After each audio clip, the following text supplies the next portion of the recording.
He might remember, actually, but he doesn't want to remember. It's not about truth or vengeance for him or remembering. It's not about his memory at all. If he actually does kill the person that attacked his wife, he has no purpose. So what is this about? Is it about memory or is it about purpose? And I think it's about purpose. He wakes up every day not knowing.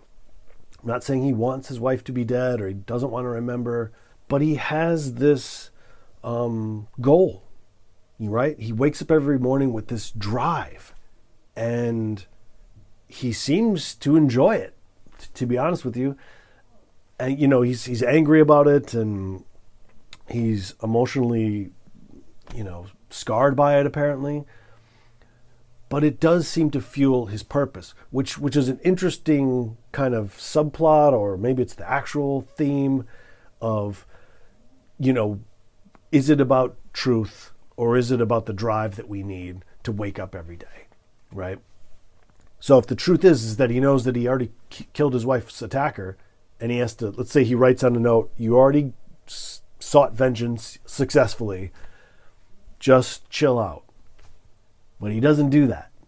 He keeps writing down, even when he's remembering, you know, he gets told by Teddy, hey, you already killed the guy. He doesn't write down, oh my God, that's huge information. Let me write that down so I don't kill anybody else. No. There's another maybe interesting thing that I thought of, which was, is it possible that he's not even telling the truth? Or is it possible that he's a serial killer? Is this how maybe serial killers work? Like they get into a phase where they're just, things are blurry because they're crossing all kinds of lines. They're deranged. Their brains don't work correctly. They're fucked up. Is this what it's like? They invent scenarios. Is Teddy even real? Is Carrie-Anne Moss's character real? Natalie, is she real? Is Dodd real? Is any of it real? We don't know. Was he the attacker himself? I don't know. I think it's a brilliant movie. And it raises all these questions. And, you know, you watch it and you think, well, that's a good movie. It's never confusing enough to where I'm like, I'm out. You can't do that as a filmmaker, I think. If you confuse people, they're out. So there's enough there to pull you in. There's enough underneath it.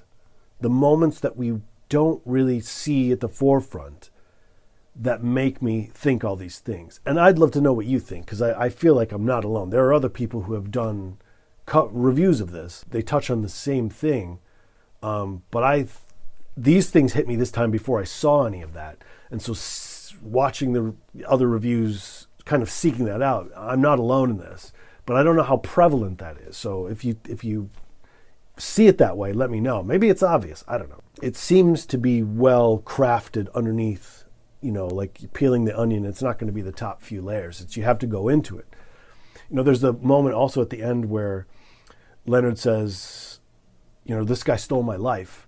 And Teddy puts his finger on Leonard's pulse and says, well, you're living.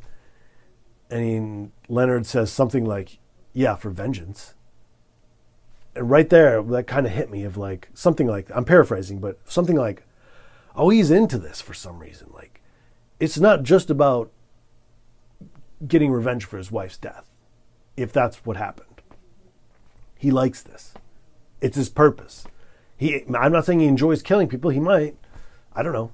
But he likes waking up with these, he's caught in a loop.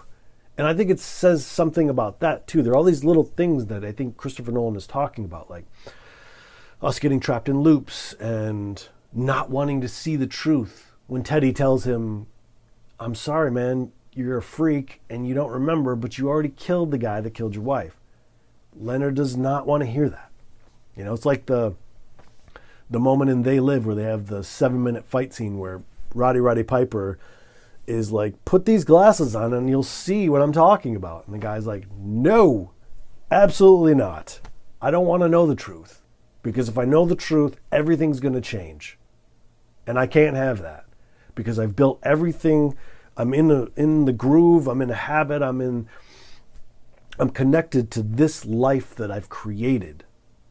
Whether it's real or not, or imagined, it's in my mind, it's here. And if I hear what you're saying and put these glasses on, or write down on Teddy's photo that I already killed my wife, please stop killing people, then what? What am I going to do then? then it's about truth.